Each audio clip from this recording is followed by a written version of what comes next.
ಹಾವೇರಿ ನಗರದ ಲಕ್ಷ್ಮೀ ವೈಭವ ಪಾರ್ಕು ವೈಭವ ಲಕ್ಷ್ಮಿ ಪಾರ್ಕಿನ ಹತ್ತಿರದಲ್ಲಿರುವಂತಹ ಸೃಷ್ಟಿ ಆರ್ಗಾನಿಕ್ ಫುಡ್ಸ್ ಅನ್ನುವಂಥ ನೂತನವಾಗಿ ಇವತ್ತು ಒಂದು ಫುಡ್ಸ್ ಅಂಗಡಿಯನ್ನು ಆರ್ಗಾನಿಕ್ ಅಂಗಡಿಯನ್ನು ಲೋಕಾರ್ಪಣೆಗೊಂಡಿರುವಂಥ ನಮ್ಮ ಲಿಂಗರಾಜ್ ಸುಳ್ಳಳ್ಳಿ ಅವರ ಒಂದು ವಿನೂತನವಾದಂಥ ಪ್ರಯತ್ನದ ಒಂದು ಫಲ. ಪ್ರಸ್ತುತ ಜಗತ್ತಿನಲ್ಲಿ ನಾವೆಲ್ಲ ನೋಡ್ತೀವಿ, ಮನುಷ್ಯ ಇವತ್ತು ಪ್ರಮುಖವಾದಂಥದ್ದು ಆರೋಗ್ಯ. ಸಂಪತ್ತು ಸಾಕಷ್ಟು ಗಳಿಸಿದರೂ ಕೂಡ ಕಾಪಾಡಿಕೊಳ್ಬೇಕಾಗಿರುವಂಥದ್ದು ಆರೋಗ್ಯ ಸಂಪತ್ತು. ಇವತ್ತು ಅಂಥ ಆರೋಗ್ಯ ಸಂಪತ್ತನ್ನು ನಾವು ಇನ್ನೂ ಬಲಿಷ್ಠಗೊಳಿಸಬೇಕು ಅಂತಂದರೆ ನಮ್ಮ ಇಂದಿನ ಹಿರಿಯರೆಲ್ಲ ನಾವು ನೋಡಿದಂಗೆ ಈ ಮಣ್ಣಿನ ಪಡಿಕೆಯಲ್ಲಿ ಅಡಿಗೆಯನ್ನು ಮಾಡಿಕೊಂಡು ಉಣ್ಣುವಂಥದ್ದು ನಾವೆಲ್ಲ ನೋಡಿದ್ವಿ. ನಾವು ಸಣ್ಣರಿದ್ದಾಗ ನಾವು ಶಾಲೆಯಿಂದ ಹೋಗಿ ಬರ್ಬೇಕಾದ್ರೆ ನಮ್ಮ ಮನ್ಯಾಗ ಅನ್ನ ಮಾಡ್ತಿದ್ವಿ. ಅನ್ನ ಮಾಡಿ ಮಣ್ಣಿನ ಕುಡಿಕೆಯಲ್ಲಿ ಅನ್ನ ಮಾಡಿ ಅದ್ರ ಮೇಲೆ ಒಂದು ಬೆಂಕಿ ಕೆಂಡ ಕಿಚ್ಚು ಅಂತ ಹೇರ್ತಿದ್ರು. ಆ ಕಿಚ್ಚು ಅಂತ ಹೇರಿದನ್ನು ಅದು ಒತ್ತಿರ್ತಿತ್ತು ಮೇಲ್ಗಡೆ ಅನ್ನ. ಅದನ್ನು ತಿನ್ನೋದಕ್ಕೆ, ಅದನ್ನು ಉಣ್ಣೋದಕ್ಕೆ ನಾವು ಭಾಳ ಕಾಯ್ತಿದ್ವಿ. ನಾವೆಲ್ಲ ಅನ್ನ ಬಸ್ತು ಗಂಜಿಯನ್ನು ನಾವೆಲ್ಲ ಕುಡಿತಿದ್ವಿ ಅವಾಗೆಲ್ಲ. ಇವತ್ತ ಪರಿಸ್ಥಿತಿ ಇವತ್ತಿಲ್ಲ. ಯಾಕೆ ಅಂತಂದರೆ ಅದ್ರ ಬಗ್ಗೆ ಇವತ್ತು ಗೊತ್ತಿಲ್ಲ.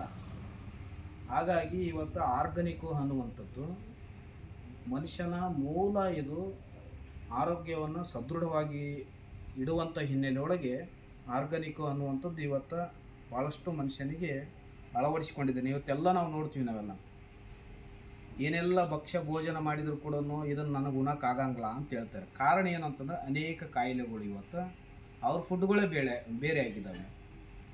ಇವತ್ತು ಆ ಹಿನ್ನೆಲೆ ಒಳಗೆ ನಮ್ಮ ಸೃಷ್ಟಿ ಆರ್ಗಾನಿಕ್ ಇವತ್ತು ಫುಡ್ಸ್ನವರು ಏನು ವಿವಿಧ ರೈತರಿಂದ ಬೆಳೆದಿರುವಂತಹ ಅನೇಕ ರೀತಿಯಾದಂಥ ಧಾನ್ಯಗಳು, ದವಸ ಧಾನ್ಯಗಳನ್ನು ಬೆಳೆದುಬಿಟ್ಟು ಅವುಗಳನ್ನೆಲ್ಲ ಒಂದು ಕಡೆ ಈ ಅಂಗಡಿಯಲ್ಲಿ ಸ್ಟೋರ್ ಮಾಡಿ ಮಾರ್ಕೆಟಿಂಗನ್ನು ಕೊಡುವಂಥ ಹಿನ್ನೆಲೆ ಒಳಗೆ ನಮ್ಮ ಲಿಂಗರಾಜ್ ಸುಳ್ಳಳ್ಳಿ ಅವರು ಮಾಡಿದ್ದಾರೆ.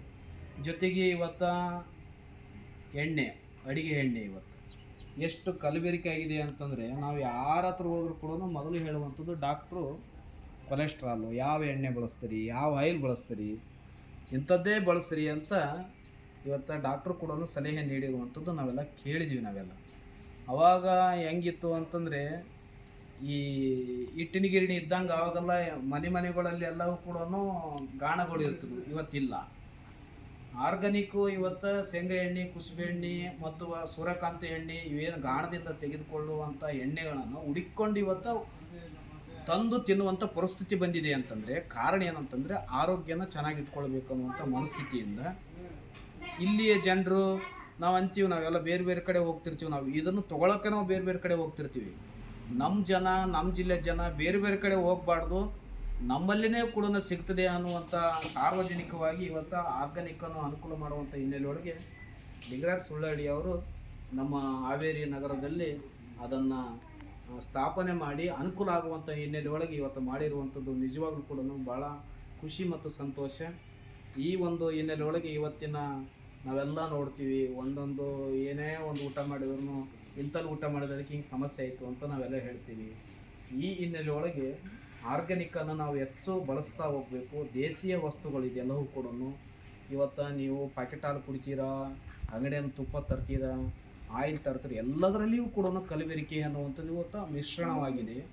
ಈ ಕಲಬೆರಕೆಯನ್ನು ಮಿಶ್ರಣವಾದಂಥದ್ದು ಶುದ್ಧವಾದಂಥದ್ದು ಇವತ್ತು ನಮಗೆ ಬೇಕಾಗಿರುವಂಥದ್ದನ್ನು ಈ ಆರ್ಗಾನಿಕ್ಕು ಅನ್ನುವಂಥದ್ದನ್ನು ಇವತ್ತು ಸೃಷ್ಟಿ ಆರ್ಗಾನಿಕ್ಕು ಫುಡ್ಸ್ನವ್ರು ಮಾಡಿದ್ದಾರೆ. ನೀವು ಬರ್ರಿ, ಇಲ್ಲೆಲ್ಲರೂ ಕೂಡ ತಿರುಗಾಡಿ ನೋಡಿರಿ. ಒಳ್ಳೆ ರಾಜಮುರಿ ಅಕ್ಕಿದ್ದಾವೆ, ಇಂದ್ರ ಅಕ್ಕಿದ್ದಾವೆ ಮತ್ತು ಅನೇಕ ರೀತಿಯಾದಂಥ ಓನ್ ಪ್ರಾಡಕ್ಟ್ ಮಾಡಿರುವಂಥ ಅವರು ಬೆಳೆದಿರುವಂಥದ್ದಕ್ಕೆ ಒಂದಿಷ್ಟು ಬೆಲೆಯನ್ನು ಕೊಡುವಂಥದ್ದನ್ನು ಇವತ್ತು ಮಾಡಿರುವಂಥದ್ದು ನಿಜವಾಗ್ಲೂ ಭಾಳ ಅತ್ಯಂತ ಅಮೂಲ್ಯವಾದಂಥ ಇದು ಕ್ಷಣ ಅಂತ ನಾನು ಈ ಸಂದರ್ಭದಲ್ಲಿ ನಾನು ಹೇಳ್ತಾ, ಸೃಷ್ಟಿ ಅಂತ ಅಂಗಡಿ ಇಟ್ಟಿದ್ದಾರೆ, ಅಂಗಡಿಗೆ ಹೆಸರಿಟ್ಟಿದ್ದಾರೆ. ಸೃಷ್ಟಿ ಅಂತಂದ್ರೆ ಮೂಲ, ಅದು ಮೂಲ, ಈ ಸೃಷ್ಟಿನೇ ಮೂಲ. ಹಂಗೆ ನಮ್ಮ ಆರೋಗ್ಯಕ್ಕೆ ಮೂಲ ಅಂತಂದರೆ ಆರ್ಗಾನಿಕ್ಕು ಅನ್ನುವಂಥ ಹಿನ್ನೆಲೆಯೊಳಗೆ ಇವತ್ತು ನಾಮಕರಣ ಮಾಡಿದ್ದಾರೆ. ಲಿಂಗರಾಜ್ ಅವರು ಏನು ಪ್ರಯತ್ನ ಅದು ಮುಂದೆ ಒಳ್ಳೆ ಫಲವನ್ನು ನೀಡುವಂಥ ಇದು ಒಂದು ಸಂಸ್ಥೆ ಒಂದು ಅಂಗಡಿಯಾಗಿ ಬೆಳೀಲಿ ಅನ್ನುವಂಥ ನಾವು ಈ ಸಂದರ್ಭದಲ್ಲಿ ತಿಳಿಸಿ ಭಾಳ ಶ್ರಮಪಟ್ಟು ಕಷ್ಟಪಟ್ಟು ಅವ್ರ ತಂದೆ ಹೇಳ್ತಿದ್ರು, ಬಟ್ಟೆ ಮಾರಾಟ ಮಾಡಿ ನಮ್ಮನ್ನೆಲ್ಲ ಬೆಳೆಸಿ ಇವತ್ತು ಈ ಮಟ್ಟಕ್ಕೆ ನಮ್ಮನ್ನು ತಂದಿದ್ದಾರೆ ಅನ್ನುವಂಥದ್ದು. ಒಬ್ಬ ತಂದೆ ಒಳ್ಳೆಯ ಸಂಸ್ಕಾರ ಕೊಟ್ಟರೆ ಯಾವ ಹಾದಿಯಲ್ಲಿ ನಾವು ನಡಿಬೋದು ಅನ್ನೋದಕ್ಕೆ ಇದೊಂದು ಕುಟುಂಬ ಸಾಕ್ಷಿ ಅನ್ನುವಂಥ ಮಾತನ್ನು ಇಲ್ಲಿ ಹೇಳಕ್ಕೆ ನಾನು ಇಚ್ಛಪಡ್ತೀನಿ. ಅನೇಕ ಒಂದು ಸಂಸ್ಥೆ ಮೂಲಕವಾಗಿ ಕೋಚಿಂಗನ್ನು ಕೊಡೋದ್ರ ಮೂಲಕವಾಗಿ ಅದರ ಮೂಲಕವಾಗಿ ಒಂದಿಷ್ಟು ಅವರಿಗೆ ಜ್ಞಾನಾರ್ಜನೆಯನ್ನು ನೀಡೋದ್ರ ಮೂಲಕ ಒಂದು ಸಮಾಜಕ್ಕೆ ಒಂದು ಉನ್ನತ ಸ್ಥಾನದಲ್ಲಿ ಒಯ್ಯುವಂಥ ಹಿನ್ನೆಲೆಯೊಳಗೆ ಒಂದು ಕೋಚಿಂಗ್ ಸೆಂಟರ್ ಮಾಡಿ ಕೂಡ ಅದರ ಮೂಲಕವಾಗಿ ಒಂದಿಷ್ಟು ಜ್ಞಾನಧಾರೆಯನ್ನು ಮಾಡುವಂಥ ಕೆಲಸ ಅವರು ಲಿಂಗರಾಜ್ ಸುಳ್ಳಳ್ಳಿ ಅವರು ಮಾಡಿದ್ದಾರೆ. ಅವ್ರಿಗೆ ಭಗವಂತ ಇನ್ನೂ ಹೆಚ್ಚಿನ ರೀತಿಯಾದ